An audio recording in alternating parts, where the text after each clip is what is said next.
ক্রোধের সময় নয় দুন্দুভিনাদ, ভাবার সময়। ভাবো, এই কার্যের জন্য যদি তোমার সামর্থ্য থাকত, তুমি সক্ষম হতে, তাহলে অসুর মাতা দিতি তোমায় প্রতীক্ষা করার কথা কেন বলতেন? কারণ উনি ভয়ে ভীত। তোমার শক্তির প্রতি ওনার বিশ্বাস নেই। উনি জানেন যে তুমি যদি রুদ্রের সামনে যাও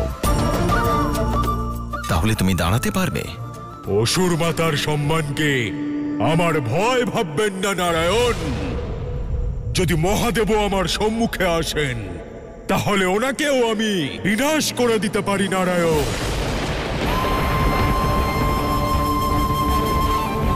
আর তারপরেও তোমায় অসুর মাতা প্রতীক্ষা করার কথা বললেন? অদ্ভুত, তোমার শক্তির ওপর ওনার কত বিশ্বাস। সত্যি বলবো দুন্দুভিনাদ, আমি ভয় পাচ্ছিলাম যে সংসার তোমায় আবার একজন অসুর বিজেতা রূপে না মনে রাখে।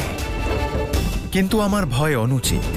তোমাকে সংসার একজন কাপুরুষ হিসেবে মনে রাখবে।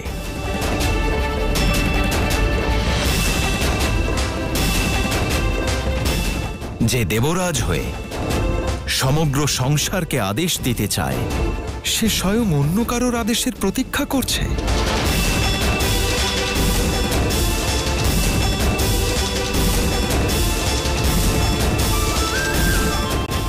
অসুর মাতা এমনিতেই খুব বুদ্ধিমতী, বড় তীক্ষ্ণ ওনার বুদ্ধি। উনি যখন সিদ্ধান্ত নিয়েছেন তখন তা সঠিকই হবে। আমি নই, আপনিও সুরক্ষিত নন। আপনাকেও কত কষ্ট দিয়েছেন উনি। ত্যাগের নামে আপনার উপর উনি অত্যাচার করেছেন।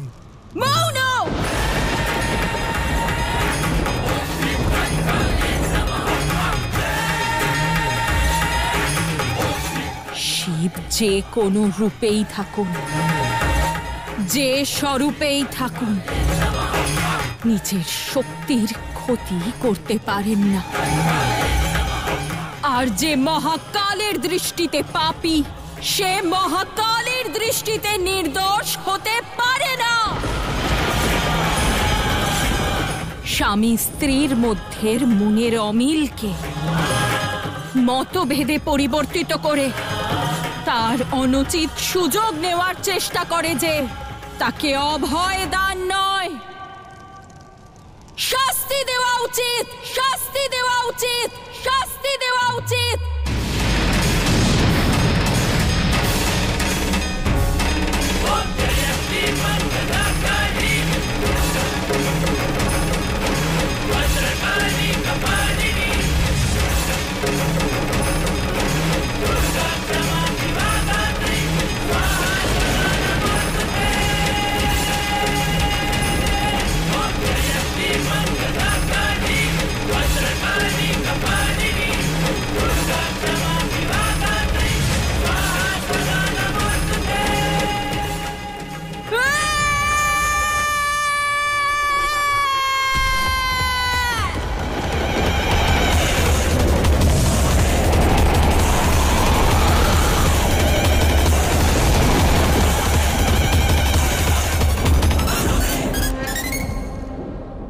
এ কি নারায়ণ! যখন মহাকালী স্বয়ং দুন্দুভিনাদের বিনাশ করতে যাচ্ছিলেন তখন রুদ্র ওনাকে আটকালেন কেন প্রভু?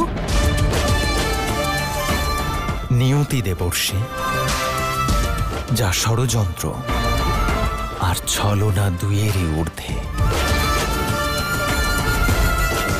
আর এখন যে ঘটনা ঘটতে চলেছে তা এই সংসার শেষ দিন পর্যন্ত ভক্তি আর দৈবরূপ হিসেবে মনে রাখবে।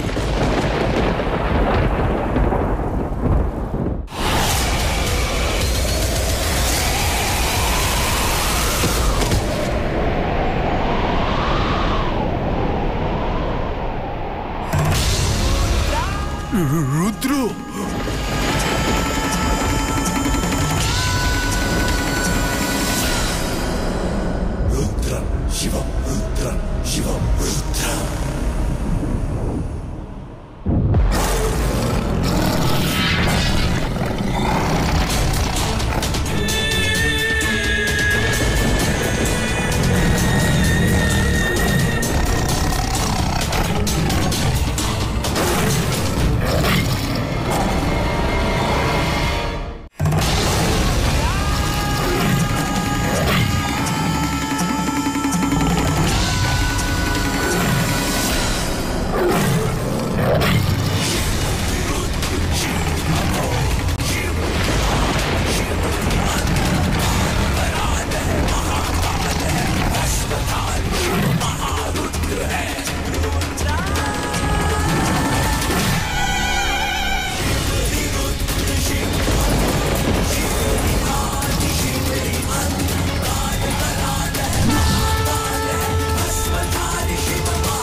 এত বড় পাপের পরেও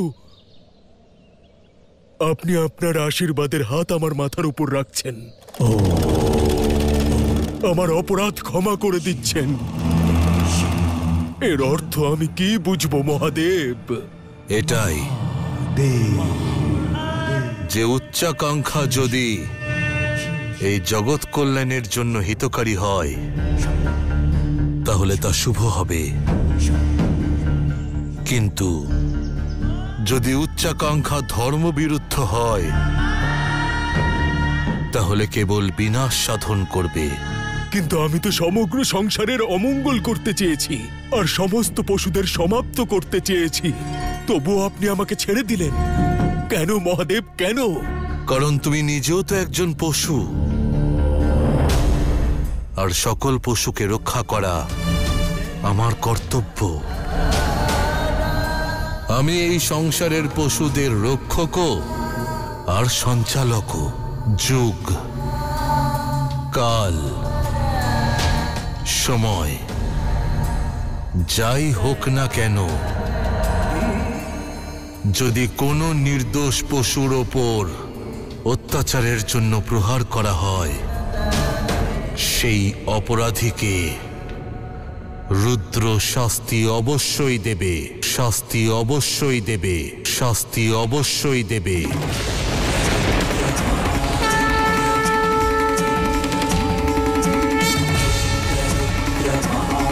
আপনার এই প্রকোপের শুরুটা এই পাপীকে দিয়েই করুন প্রভু। আমাকে শাস্তি দিন, শাস্তি দিন প্রভু। শিবের দৃষ্টিতে ক্ষমাই হলো পুজো, করুণাই হলো কর্ম। সেই জন্য আমি তোমার দিব্যতাকে, তোমার উপহারকে এই সম্পূর্ণ সংসারের পশুদের উত্থানের জন্য প্রয়োগ করতে চাই। না প্রভু না, আমার জীবিত থাকার ইচ্ছে সমাপ্ত হয়েছে। শুধু একটা দয়া করুন মহাদেব, আমাকে এমন একটা বর প্রদান করুন যাতে সর্বদা আপনার সঙ্গে থাকতে পারি। আমার অস্তিত্ব আপনার ব্যক্তিত্বর সঙ্গে যেন সর্বদার জন্য জুড়ে যায় প্রভু।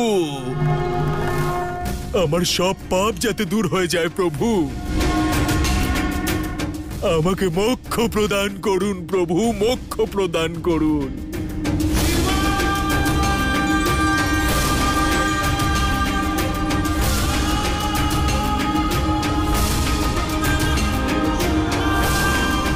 তথাস্তু, তথাস্তু, তথাস্তু। ওম নমঃ শিবায়।